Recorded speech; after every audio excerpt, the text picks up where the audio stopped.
আল্লাহ এবং আল্লাহ রাসূলের সামনে তোমাদের নিজেদেরকে তোমরা আগ বাড়িয়ে দিও না। এবং আল্লাহ তাআলা আরো বলেছেন, লা তারফাউ আসওয়াতাকুম ফাওকা সাওতিন নবী, নবী সাল্লাল্লাহু আলাইহি সাল্লামের কথার উপরে তোমাদের কথার আওয়াজ যেন না হয়, খেয়াল রাখবে।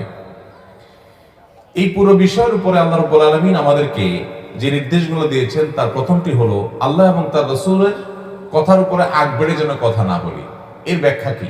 অনেক মুফাসসিরগণ বলেছেন এর মানে হলো কোন বিষয়ে আল্লাহ তাআলা কোন সিদ্ধান্ত দিয়েছেন, নবী সাল্লাল্লাহু আলাইহি সাল্লাম কোন সিদ্ধান্ত দিয়েছেন, এর উপরে যেন আমাদের কোন নিজস্ব চিন্তাধারা, নিজস্ব মতবাদ, নিজস্ব গ্রুপ, নিজস্ব বলয়, নিজস্ব ইজম এগুলো যেন প্রাধান্য না পায়।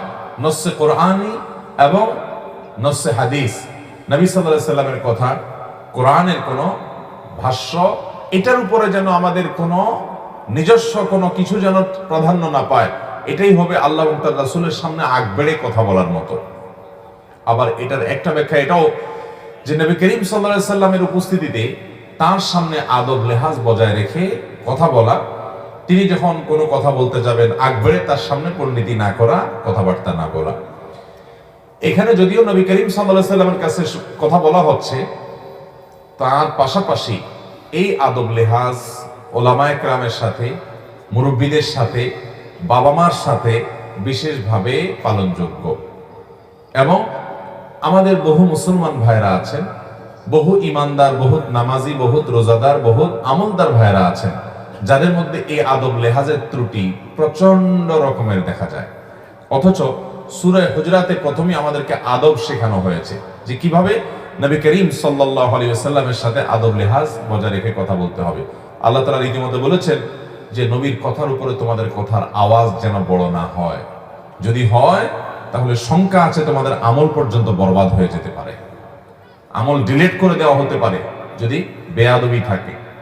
মনে রাখবেন ভাইরা আমার, আদব এটা ইসলামে অনেক বড় একটা সম্পদ। বহু সালাত আদায়কারী মানুষ আছে বেয়াদব, বহু দাড়িওয়ালা আছে বেয়াদব, আছে না নেই? বহু এমনকি তাহাজ্জুদ গুজার আছে কিন্তু বেয়াদব, আছে না নেই? ভাইরা আমার, আদব এমন একটা বিষয়, বেআদব মাহরুমে গাশতাজ ফলদেরা। জনক কবি বলেছেন বেআদব যারা হয় তারা আল্লাহ তাআলার রহমত এবং করুণা থেকে মাহরুম হয়ে যায়। এবং শয়তান যে শয়তান হয়েছে সে মূলত বেয়াদবি করেছে, আল্লাহ তাআলার নির্দেশকে আল্লাহর সামনে লঙ্ঘন করেছে, এটা হলো বেয়াদবি। শুধু নির্দেশ লঙ্ঘন না, এখানে শিষ্টাচার লঙ্ঘনও বটে। যার কারণে শয়তান কিন্তু শয়তানে পরিণত হয়েছে।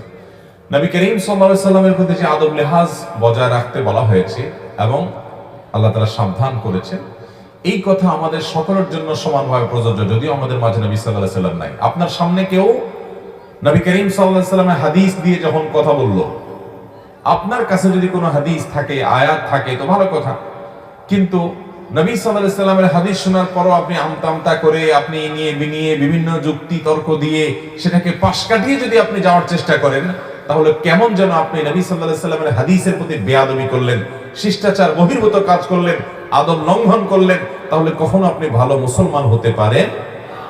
পৃথিবীর কোন মানুষের অনুসরণ আমাকে কোরআন এবং সুন্নাহ থেকে যেন সরাতে না পারে।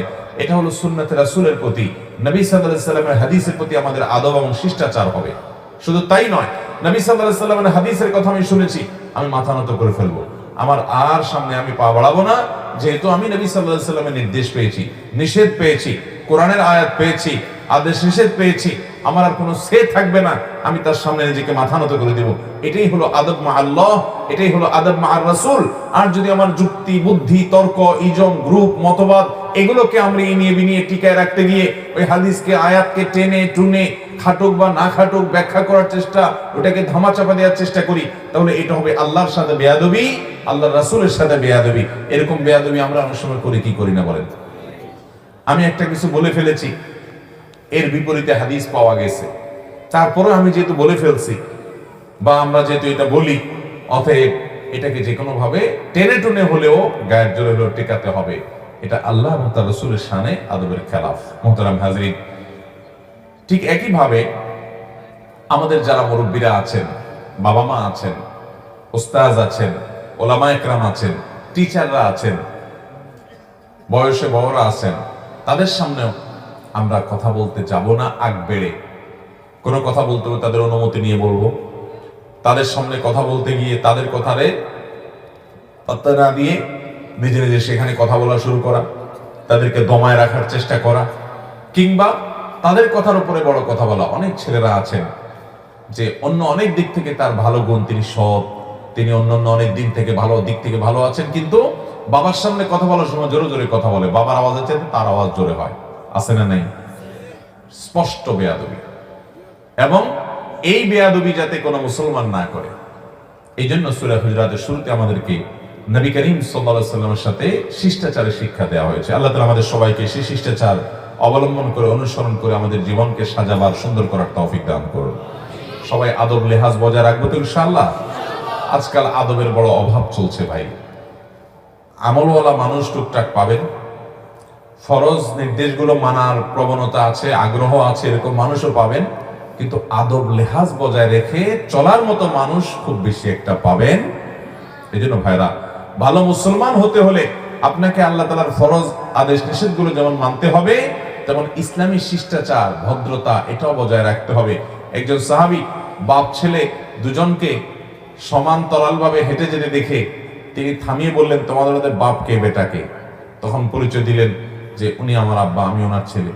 তখন সাহাবী বললেন যে তোমার বাবা যদি হয় তাহলে বাবার সামনে থাকবে, তুমি পিছনে থাকবা, কখনো বাবার সামনেও হাঁটবা না, তার পাশাপাশি দোস্ত দোস্ত ভাব নিয়েও চলবা না, এবং তোমার হাঁটার মুড দেখে যেন যে কেউ বুঝতে পারে যে উনি বাবা আর উনি ছেলে। অর্থাৎ একজন রাজাকে যেরকম প্রজারা সম্মান করে পিছনে চলে, তুমি তোমার বাবাকে, তোমার মাকে সেরকম সম্মান করতে হবে। কিন্তু আজকে এই আদব লেহাজ আমাদের সমাজ থেকে প্রায় হারিয়ে যাচ্ছে।